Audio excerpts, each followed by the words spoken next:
Kushtet në të cilat jeton kjo familje përbën ndoshta një rast unik në të gjithë Republikën.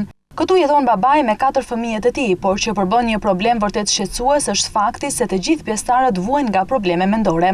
Ndodhemi në banesën e Hysen Hajdinit në fshatin Gurë e Vogël në Bulqiz.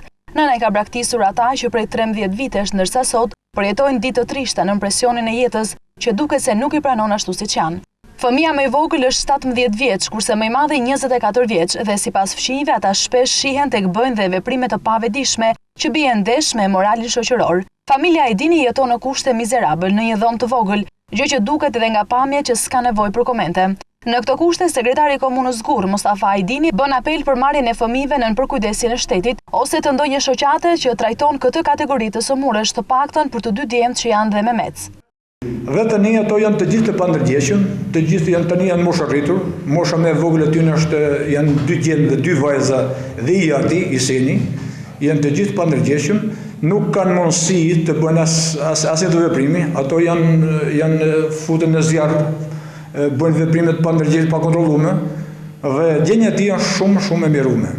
Pra është një familje veçantë, thash, që nuk gaboj ta them në rang publike, një familje për 5 invalidësh në shtëpi, që nuk ka kujdese. Kujdeset një i armi vet, i vllai vet, kujdeset për to, po ai nuk është pamundur për t'u përgjigj kushteve aty, sepse do nga një person për dërimin.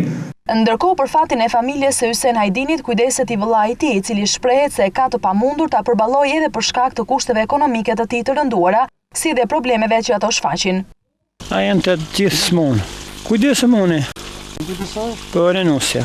Unë këtë apin e një në kushte shumë të vështira. Ne për kujdesin nga shteti.